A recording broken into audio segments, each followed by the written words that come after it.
하늘을 달리다. 오늘은 얼마 전 갑작스럽게 발표된 조비의 추가 유상증자 소식에 대해 전달드리도록 하겠습니다.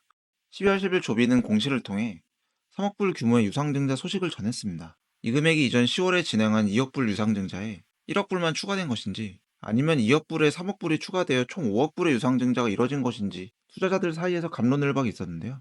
공시 발표를 자세히 살펴보면 기존 2억 불 규모의 이번 3억 불이 더해져 총 5억 불 규모의 유상증자가 올 4분기에 실시된 것으로 보입니다. 이는 공시에서 언급한 주식 가격과 수량을 보면 확인할 수 있는데 현재 조배의 총 주식 수량은 7억 6천만 주로 여기엔 지난 10월 24일 공모로 발행한 4,600억 주가 포함되어 있습니다. 당시 공모가였던 5.05불을 곱하면 총 2억 2천만 불의 자금을 마련한 것을 알 수 있는데요. 여기에 이번에 가정한 주식 수량인 3,500만 주와 주당 가격 8.53불을 곱하면 3억 불이 되고, 이를 더한 총 주식 수량은 공시에서 가정한 7억 9,800만 주가 나오게 됩니다. 정리하자면 조비는 이번 4분기에 총 8,100만 주를 발행해 5억 불의 자금을 마련했는데, 이로써 도요타의 투자 5억 불을 포함해 총 17억 불의 현금성 자산을 보유하게 되었습니다. 3분기 순손실 기준으로 2년 이상 버틸 수 있는 자금을 마련한 것인데요. 발표 직후 장마가무 주가는 8% 넘게 하락했다가 실제 본장에선 7%가 하락하게 되었는데, 10월 유상증자 이후 불과 두 달이 채 되지 않은 이 시점에 어째서 추가 유상증자를 진행한 것인지 한번 살펴보도록 하겠습니다.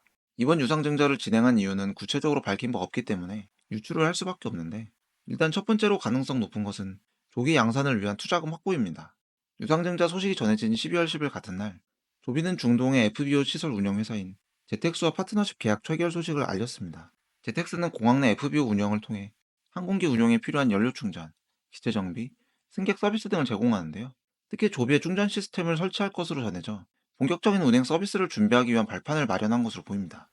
조비는 두바이에서 6년간 운영 독점권을 확보한 상태이고, 아랍에미레이트의 경우 FAA 형식 인증과 관계없이 상용화 서비스를 시작해도 무관하기 때문에 자체적으로 검증만 완료되면 바로 서비스를 시작하기 위해 준비 중인 것으로 보이는데요. 이런 정황을 놓고 보았을 때 지난 영상에서도 언급했듯이 추가적인 유상증자는 불가피한 상태에서 발빠르게 상용화에 대응하기 위한 것으로 생각됩니다. 두 번째는 트럼프 당선의 나비 효과입니다. 트럼프 대통령 당선 이후 항공산업은 벌써부터 변화의 바람이 불고 있는 모양새인데요. 미 연방항공청 FAA 청장인 마이크 휘테커가 작년 5월에 임기를 시작한 뒤로 불과 2년이 채 안 된 내년 1월에 사임을 표명했습니다. 정권이 바뀌면서 같이 교체되는 것으로 보이는데, 결정적인 사건은 일론 머스크의 스페이스X와 FAA 간 갈등이 중요한 요인이었던 것으로 보입니다. 스페이스X의 스타쉽 발사를 두고 FAA가 각종 규제를 들며 제동을 걸자 머스크는 공개적으로 마이클 휘테커의 사임을 공개적으로 요구했는데요. 결과적으로 휘테커가 사임하면서 차기 FAA 청장은 보다 규제 완화적인 인물이 맡을 가능성이 높아 보이고, UAM 업체들에게도 형식 인증 프로세스가 가속화될 것으로 기대되면서 조기 투자를 위한 실탄 확보가 아닌가 생각됩니다. 그리고 일부 투자자분들 사이에선 이미 조비가 확보한 금액이 14억 불이나 되는데 어째서 또 유상증자를 한 것인지에 대해 이해하지 못하는 부분이 있는데요. 이 부분은 UAM 산업의 특성상 자동차 공장과 같은 대규모 시설 투자가 들어가기 때문인데, 일반적으로 미국의 자동차 공장을 세우게 되면 조단위 투자가 불가피합니다. 일례로 전기차 유망 기업인 리비안의 경우 2028년부터 생산하기 위한 공장 건설을 계획 중인데 50억 불, 우리 돈 약 7조 원 정도가 투입될 것으로 보고 있는데요.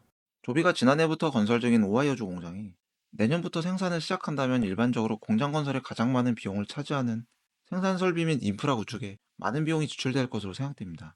조비의 이번 유상증자가 투자자에게 있어 달갑지 않은 소식이면 틀림없습니다.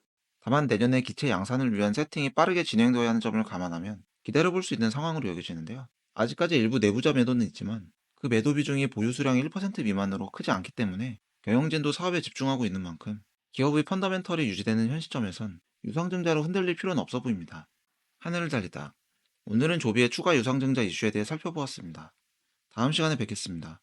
감사합니다.